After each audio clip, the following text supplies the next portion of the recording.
That being said, just a Cincy local and live. Cincinnati Ty. Randall Pink. And we got Santino Corleon. Corleon. Yes. In the flesh. Yeah, I'm round the third, I'm headed home. Swinging for the fences, yeah, I'm gone. Knock one out the park, you know it's on. Yeah. And I be gone. Hey. And I be gone. Yeah. Swinging for the fences, yeah, it's on. Knock one out the park, you know it's gone. Hey.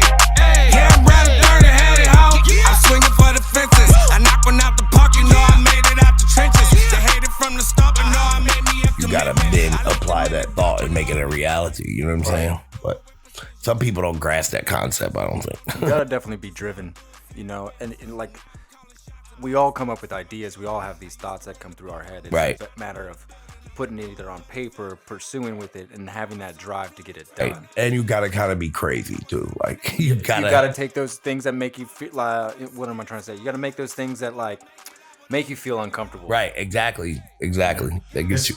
Affirmation. Yeah. That's the word. Yeah. Affirmations. You can think about something and put all the energy into having the knowledge, but if you don't ever step out there and get to engage, Right. and it's like, what are you doing? Oh, I mean, I came up where you had to be out there though. You know what I'm saying? Now, like, you got the internet. You know what I mean? It's kind of easy to get trapped behind your phone, trapped behind a device. But I was a ground and pound type of guy. Like, we had to get out there in the streets, meet the DJs, meet the promoters. Like, you know what I'm saying? So once the internet started, I kind of applied that aspect to the whole thing and the internet, and it kind of came together as one. Like, you know what I'm saying? So I think a lot of the new generation don't even realize how, like, because I used to, when I was living in New York City at one point, I was living in Staten Island. I would burn CDs individually, one by one, stick the little sticker to them, made it insert on like Photoshop, not even Photoshop, but like whatever paint, whatever that shit was back in the day. Inserted the inserts, packed every CD into a duffel bag, took a giant boombox from Staten Island to Brooklyn on public transit. So that's a bus to a ferry to a subway. You know what I'm saying? And I was standing in front of Beat Street Records and sell CDs for $2, bro. Like, you know what I'm saying? And my hook was, that's just train fare, bro. You ain't got $2. Like, you know what I'm saying? And people will buy that shit, and then you get into battles and shit with people, and that's my starting point. Like, you know what I'm saying? And that's the hook. I think that was more like the mixtape era. Yeah, it was the mixtape era. It was exactly the mixtape era. I like Fulton Street on Brooklyn, 125th Street. All that was where you went to go get mixtapes. You know what I'm saying? Yeah. That was like earlier times, like 2001. Pedro dropped a shout out Pedro. Dropped a jewel on me some time ago and was like, I was trying my promoting thing and I was at this club, and this club, and I'm like, I'm gonna take the city over with this. And right. Pedro's like, you're not gonna take the city over with this. Why? And I'm like, why you feel like that? Like, he's like, you gotta have a Facebook. Right. And this was at the start of Facebook doing their thing. And it was like some of the best information I could have got from anybody in reference to trying to be a promoter or doing any kind of marketing, because look at where. So what, did you have MySpace still? Because that was like, MySpace was the end and then Facebook started. I was actually a hand-to-hand promoter. Oh, okay. You know, so passing out flyers. Right. I'm from that era as well. Everywhere. I was stamping cars. We would go back on the late night after the club was over, see how many we could find on the ground, get back to it. Damn. You know what I mean? So it was, but like I said, that information there was gold for me. Because it was the reality of what's going on now with all of these other platforms. I sat in a room with Chris Gotti, Irv Gotti's brother, just me and him in the studio, as a matter of fact, in New York. And he listened to the entirety of Keep the Change, which was out in around the time period we were just talking about, 13. You know what I'm saying? So he listens to the entire thing and he looks up and he's like, yeah, nothing wowed me. You know what I'm saying? And I was like, I always look back to that moment like, that could have broke me if I was like that. Like, I ain't like that. That's not going to break me. You know what I'm saying? But I know some people, they would have took that like, oh, damn, fucking Irv Gotti's brother just told me none of my music wowed him. Like, you know what I'm saying? But then he went on and started talking to me about like Ja Rule writing his classic songs and shit like that. And I just took little tidbits from it and that was that. You know what I'm saying? And then even years later, I sat down in Hollywood with Ellen Pomeo, who is Grey's from Grey's Anatomy. Her husband's a music producer. And I sat down with him and he told me like, yo, your writing is better than the production you're on. Like, I was like, never heard that one. You know what I'm saying? So it's like, you go from one moment to that kind of like, oh, nothing wowed me, to this guy. He almost said the same thing. Nothing really wowed him, but he also said my writing was better than the production I was on. So that kind of put this little spark in my head. Like, well, I'm probably better than what I think I am. You know what I mean? You're just tough on yourself and you're on your worst critic or whatever. But yeah, I can always remember those two moments. Like those could have been like, I quit. Yep. You know what I'm saying? But years later, fuck that. Nah, I ain't quitting. Yeah. Keep applying that pressure. Yeah. Because at the end of the day, something's got to break. You know what I mean? Yeah. And if you keep on running into those doors where a lot of the people are just saying no, then obviously you got to eventually gonna get it. Yes. Yeah. But at the end of the day, like walking in and getting those yeses or walking in to getting a little bit more of those feedbacks takes you just that much further, or diversifies the journey a little bit. Okay, shit, I gotta sink my ducks over here instead. Right. Once I got signed with the people I'm signed with, 83 Sound. The founders of the label are Cook Classics. He's a producer, and Out of Sight is a platinum. They're platinum artists, and they came to me like, yo, we want you know what I mean? So I'm like, well, if they're platinum artists telling me, you know what I mean? So maybe I am as good as I think I am at this point. You know what I mean? See, that was years before. I heard the writing, your writing is better than your production years ago, like probably 5 years ago, and you cut the 5 years later. Now I'm getting signed because of my writing. You know what I'm saying? Yeah. So it's like just those moments. You know what I'm saying? Yeah, you got to keep on going. Yep. For sure. I mean, I live this shit though. Like, this is when I tell people like I am hip hop. Like, since I was 5 years old, I seen Crush a Groove, the movie, and was like, I want to do that. Like, I wonder what it's like to be on stage. Like, I can remember these thoughts. Like, you know what I'm saying? And then my mom always said when I was like 2 years old, I used to drag pots and pans out on the porch and make them drums. And I can remember that because I remember, this is like a stage. Like, so I was kind of always attracted to this. You know what I'm saying? So it's like, I live, breathe, and eat the shit. Like, you know what I'm saying? And that's what it takes to keep on plowing through. I mean, we saw your archive as far as like being on the news and having a Jeopardy song, which I'm sure we'll bring up later here in a minute. Yeah. I mean, your archive of what you've done and where you're sinking your attention and your focus on is really like, kind of impressive. Thank you. Honestly. Yeah, thank you. I mean, it's taken 20 years to kind of figure everything out. And the first 10 years was pre-social media. You know what I'm saying? Like, so I was running around New York City, in and out of Def Jam office. Handshakes. You know what I'm saying? Like, all of that. I used to be in all those labels up in there. You know what I'm saying? I used to go in the mixtape meetings where, like, Kevin Louse, basically this is how they broke records back in the day.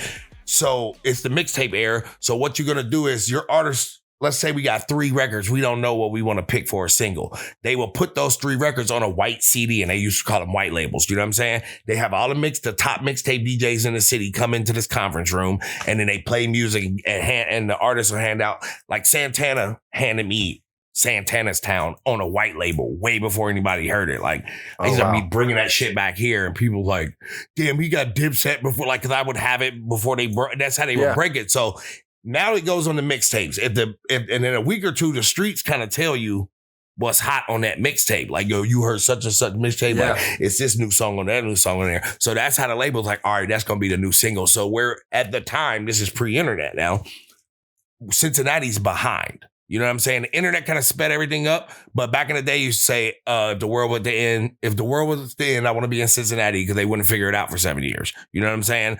The internet probably cut that down to 2. But but you would hear, I would come back with this music that didn't hit the radio here until a year later, 6 months later. Shit. I had 50 Cent's shit before Get Rich or Die Trying. Came back and I told people, yo, dude's about to blow, bro.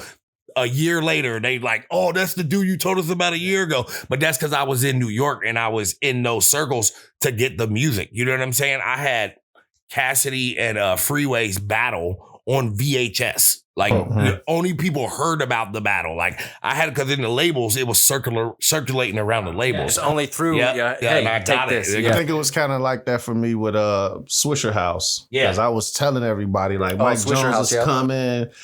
Mike Jones, who is Mike Jones? And I'm like, who? But they didn't get it until it came. And then it was like, you don't even get the recognition for it. I remember catching it early, and me and my brother called the number.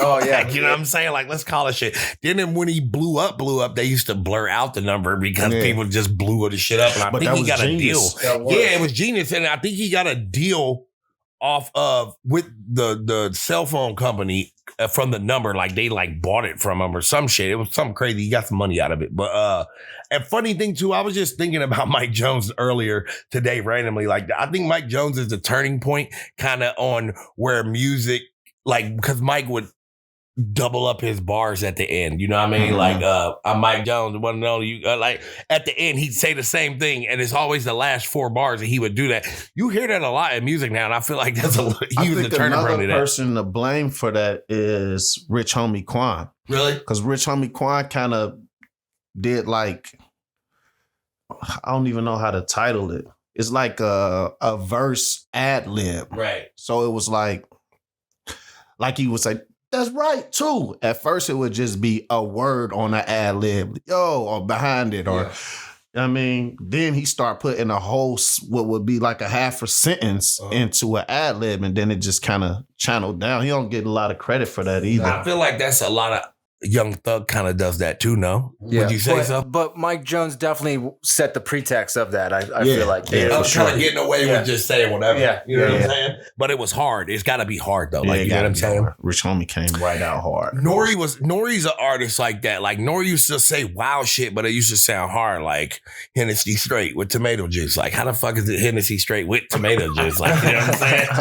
Unless you're drinking them separate, but like N.O.R.E like used to say some wow shit, and then a lot of dope rappers, like I know Jay-Z back in the day, like he'd be like, you ask him like who you like listening to, it'd be niggas like N.O.R.E. Like, you know what I'm saying? Shout out N.O.R.E. man. Yeah, shout out N.O.R.E. Something you just want to hear that wow shit sometime. Like, you know what I'm saying? That unadulterated. No. That shit changed my life when I first heard that shit. Listen, you know what I'm saying? That beat for real was like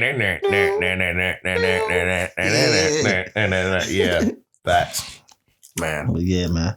Let's talk a little bit about what took you away from Cincinnati for a while. Well, I left at 19, and I left 8 days after 9/11 to New York City. So I moved there. The shit's still on fire. Like, you know what I'm saying? Like smoke's coming from that. Like I was there a week before, to be honest. Like I was there a week before, and my right hand of God, I look at my mom on September 2nd. 2001, I go, we're passing the World Trade Center. I'm like, Mom, if there was ever be a conflict in this country, they'll knock these 2 buildings down first. And she goes, on my son's life, she goes, you'll never see that in your lifetime. It happened a week later. I don't know, vibes, premonition, what? Like, it fucked me up for a while because I'm like, yo, I said that shit. Like, you know what I'm saying? Yeah. But truthfully, I heard it in a documentary somewhere. Like, you know what I mean? They were like, yeah, because they had attacked it at one point in 94. Right at that time, that was a Target thing.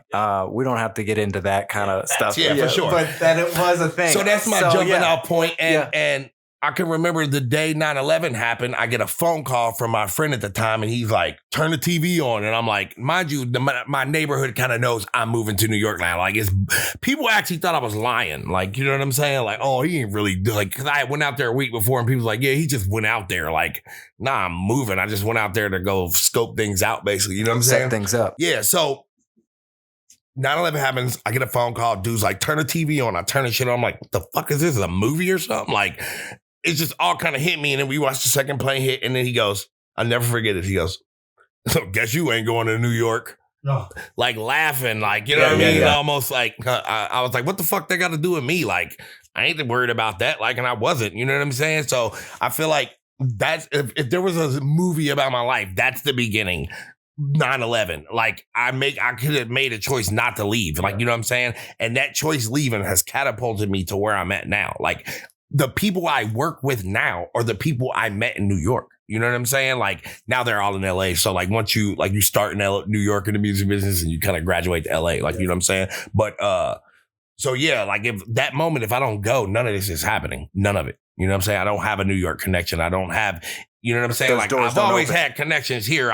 You know what I'm saying? Like I grew up here. So it's one thing, but I always had that in my back pocket. You know what I'm saying? So that took me out originally, and then I was going to the Institute of Audio Research, which I kind of bullshitted my way through. Like I don't even know how to do. You asked me, I could record a session, but I can't do nothing crazy like mix it and master it down. You know what I mean? But so I went through that for 6 months, and then at the time I was living at this student housing building on Tillery Street in Brooklyn, and next door is the Ingersoll Projects, and I'm a pothead. I need weed. Where the fuck I'm about to go?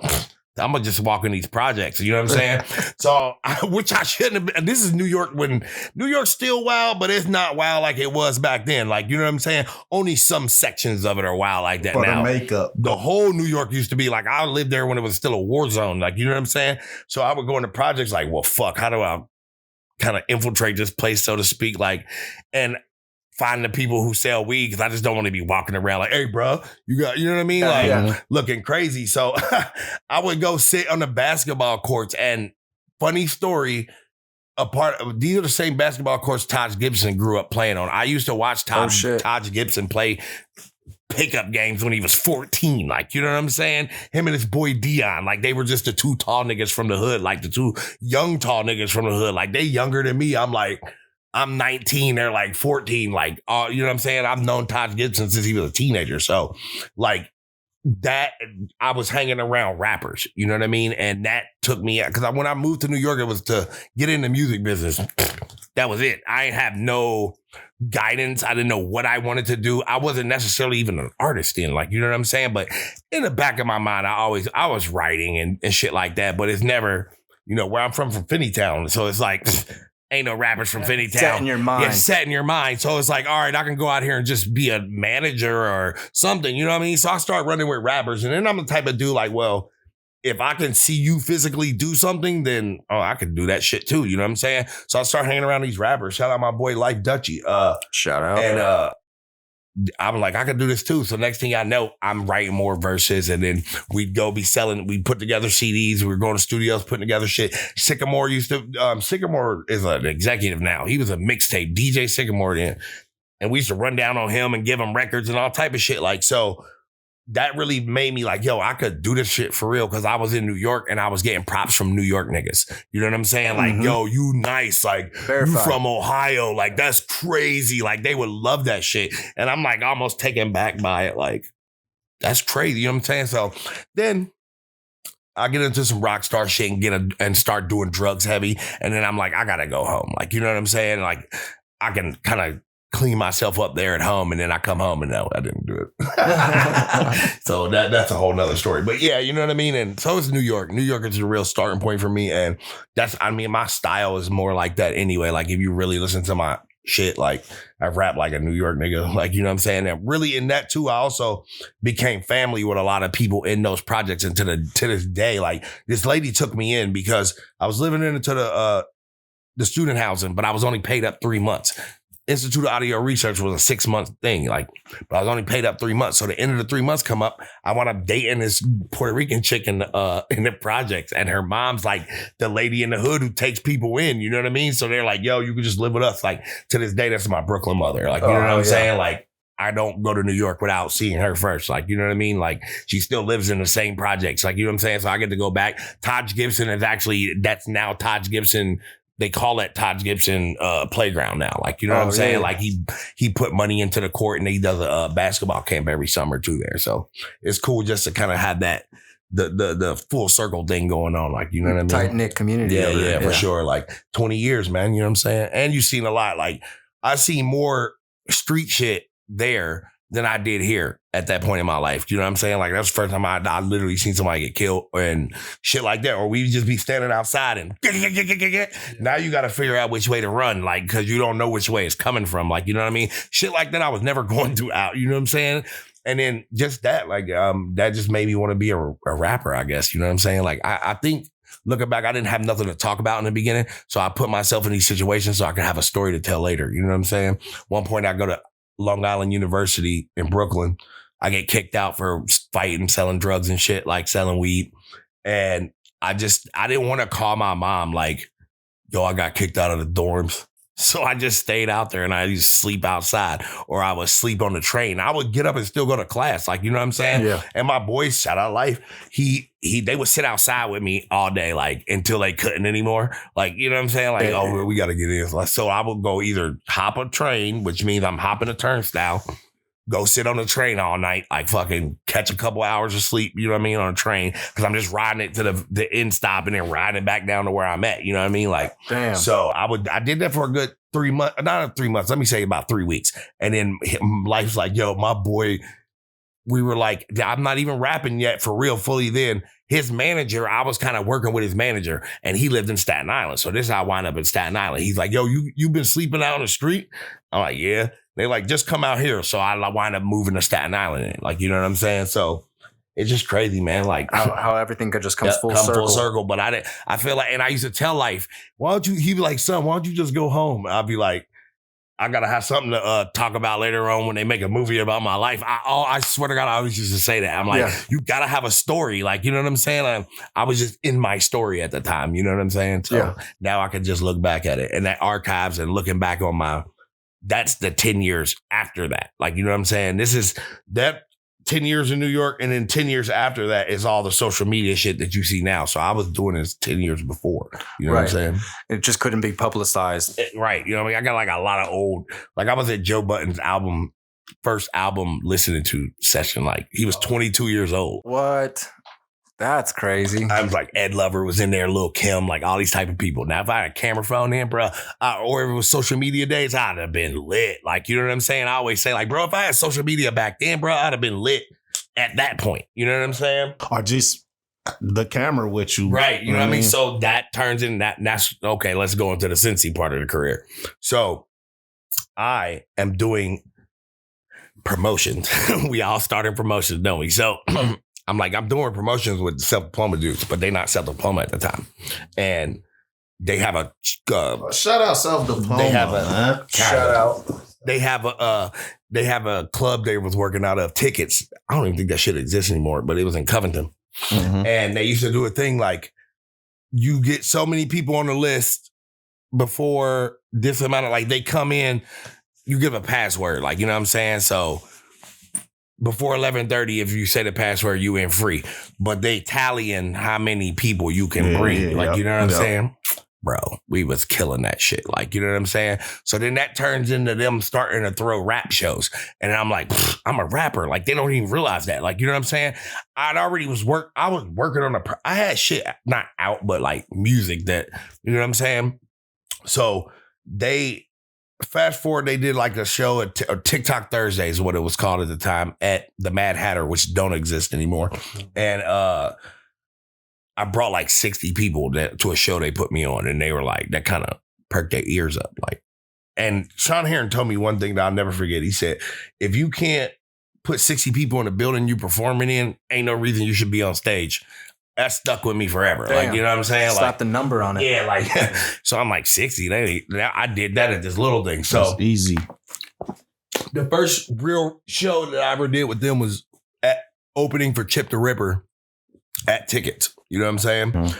And then that turned into them. Then they start doing shows at the Madison. And I can remember another moment in my life where Madison Theater, it's the Talib Kweli High Tech show. And I see Clockwork on stage DJing for him, because Clockwork is I've known Clockwork since the 80s. Like, he has brothers that are twins. I used to play baseball with them in the 80s. Like, you know what I'm saying? Shit. So I see Clockwork on stage like, man, I'm supposed to be up there. And I don't know, hating shit, like, but I got to get up there too. Like, you know what I'm saying? And then I think the first big show, opening for MGK on the Square is the first big show. And then I show up there like, you got an hour set. Now I'm walking around with a camera. You know what I'm saying? I filmed my first music video that day. You know what I mean? And I'm walking around with a camera to the point like, why have you got a camera? Like, this is before all of this shit. Like, you know what I mean? And all of my you can go back on my YouTube channel and all of those videos are there. Like, you know what I'm saying? Like, I was really the first walking around with this shit. And then now the technology starts to get better and better over the years. And now everybody's got camera phones and shit like that. But yeah, generally, bro, I can't remember anybody who was actually doing that. So I was doing those big shows, and Self Diploma would put out their own content, but I would put out my own content. Yeah. Like, you know what I'm saying? Then I got to the point where I started getting all these messages from like high school kids, and they're like, yo, we fuck with you, blah, blah, blah, blah, blah. Like, and I'd write them back, and then they like flip out like, oh my God, I can't believe you wrote us back. And I'm like, just a dude over here. Like, you know what I'm saying? Yeah. Like, and then as things started changing like that, and as they kind of grew, they would book me for these shows, but they weren't paying me. You know what I'm saying? They would say, sell tickets. So I'm selling 100, 150 tickets every show. You know what I mean? So, and I realized I became an insurance policy. When they had low ticket sales, they would put me on on the show because they know I'm bringing 200 people. You know what I'm saying?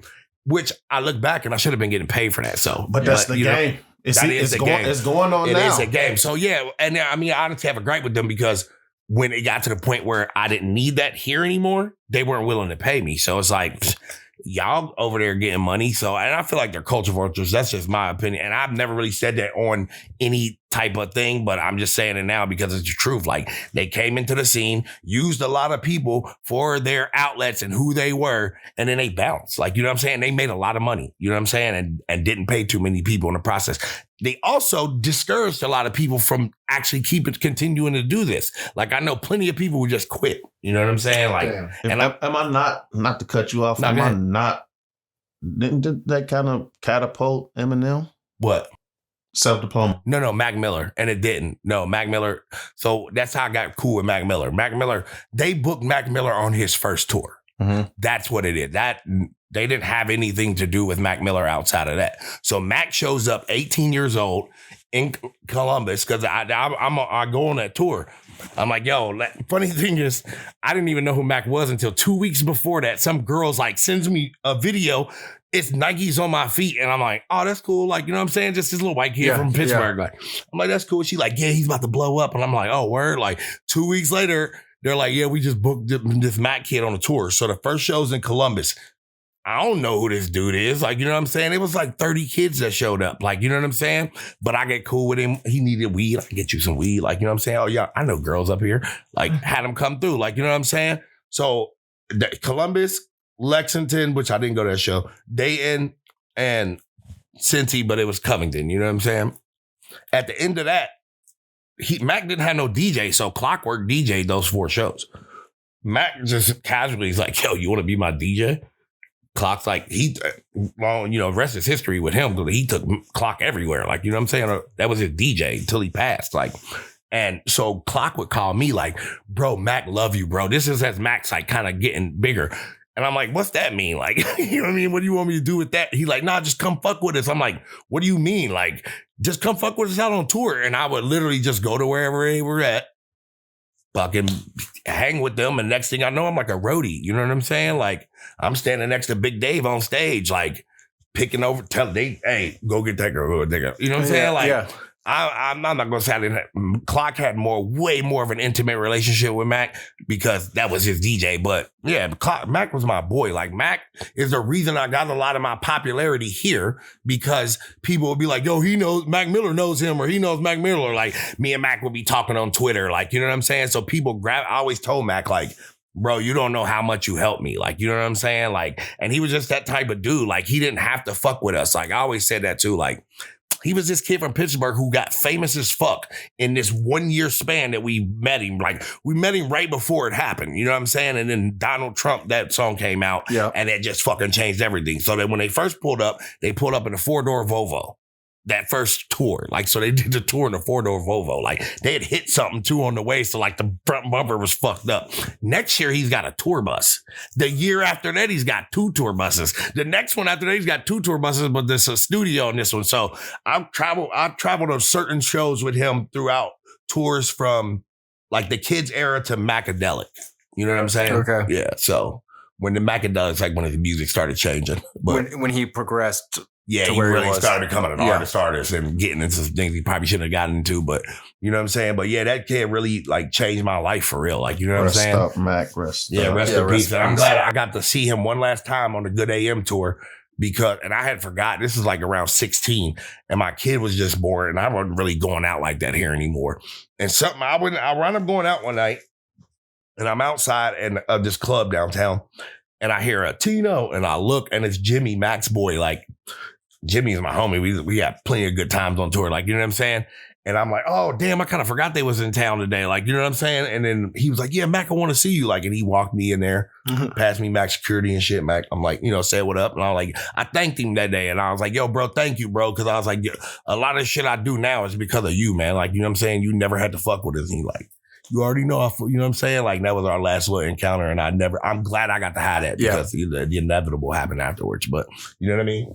But a lot of that, I really don't think if it wasn't for Mac, not a lot of kids would know who I was around here because Mac was at all these high school kids. Like, I put out a project, The Hangover. Like, the high school kids in the area at the time, like, blew that shit up for me. Like 2009-ish? Yeah, 9-ish, you know what I'm saying? And that was because of the project before that I put out. It was called Sorry for Partying. And that's because we're at every club at the time, everywhere. Like, it got to a point where clubs are starting to call me and they're like, hey, if you come, we'll bring you bottles and shit. Cause I'm bringing 30 or 40 people with me. You know what I'm saying? Like, it used to be wild back then. Like, you ask anybody, like, I'm not even, this is no cap. Like, you know what I'm saying?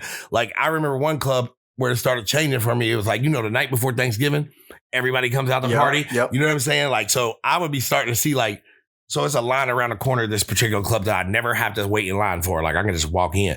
And then I'm seeing people I went to high school with in the line. Like, and I'm trying to like, man, come on, come with me. Like, you know what I'm saying? We get to the door and one of the doorman's like, oh no, I can't let you in right now because it's at capacity. And you know how to be one person in, one person out. You know what I'm saying? So the line is standing there and this other doorman turns around and he goes, oh no, we got to let him in. And then he was like, all right, who you with? And I'm like, all of us. It's like 30 of us back there. I'm thinking he about to be like, nah, bro, it's a wrap. Bro, they let us in, bro. The whole line erupts into anger. Like, what the fuck? Like, cause they've been waiting in line and I just walk in with 30 people like, now. Who is this guy? Listen, and I hear this a conversation as I'm walking in. The two doorman or the doorman's like talking to somebody that's mad. And he's like, man, we had to let him in. He's a recording artist. I'm like, in my head, I'm like, yeah, I'm a recording artist. Like, you know what I'm saying? Like, oh, but I know that, remember that moment, like, okay, this is real. Like, you know what I'm saying? Shit's getting weird. Like, you know what I'm saying? And my boy's like, yeah, people was touting you off that day. Like, he always says that didn't happen. But I appreciate you guys having me, yes, man. Sir. Real, this is fun. I like to get to tell my stories because I got a lot of them. You know what I'm saying? Yeah. I try to intertwine them in my music, but it's a lot better to talk about them sometime. Yeah. I mean, that's kind of what we exist for multiple reasons. One of them is for this platform itself, to give the artist like that stool that they need to be like, hey, this is what I've got going on. This is the events that we got going on. Follow me. But really we have a platform. It's an app and a website to help you find local and live events. That's dope. So, you know, we didn't have that in the beginning. Yes, exactly. And that's kind of where we come from, you know, growing up and stuff like that, throughout the whole internet phase, you kind of realize like you either jump on it or you don't get on it. And I realized that going into this whole thing to where, you know, the bands, the venues, all of this, events are going on. Right. Nobody knows about them. Nobody knows about them. So it's a matter of our journey's about helping bands, venues, artists get their name out, get these events out. If you have an event, we push notify that within a 10-mile radius. Right. So the more people that have our apps, the more people that follow you on the app gets that push notification. That's dope, man. Because we didn't have that. Like, it also has a place for you to profile yourself. Okay. So, you know, you can put your pictures on, your videos. Yeah, connect all your social media as well. So it's just a click of a button away. If they need to tap in with you or check in with you. I think now, in the scene, in the Cincy local scene, like I don't really classify myself as local anymore because I do a lot of national shit. You're everywhere, man. Yeah, you know what I'm saying? But I always got my ear to the streets here. You know what I mean? I always still go to events and shit like that. But this is the most eclectic and diverse the scene I've ever seen a Cincinnati music scene. You know what I'm saying? And it's a beautiful thing to see. Like, you know what I'm saying? Because I can remember the days where like they would call me an alternative rapper, like me and Speed Walton, who was Bugs the Rocker back then. Like, you know what I'm saying? They'd be like, yeah, they like the alternative rappers. Like, what the fuck does that mean? Like, you know what I'm saying? But we ain't street niggas. So, you know what I'm saying? Like, we ain't rapping about that at least. You know what I'm saying? Mm-hmm. So it's like, and I always tell people like I could have rap about that, like, and be 100% valid because of the time I spent in New York. Like, you know what I'm saying? Right. And nobody's gonna, like, you know, say otherwise in New York because they know, you know what I'm saying? It's like now everything's online. I always tell people, bro, just look back online at what I've done. Like you know what I'm saying? It's no cap at anything. It's there. Yeah, it's there. Catalog. Yeah, it's there for sure. Definitely. But I'm hardly astonished. I'm from a city, from a town where we hardly acknowledge. And I be seeing through the lies, so I'm keeping them honest. Look, never stop, I be breaking the promise. All I hate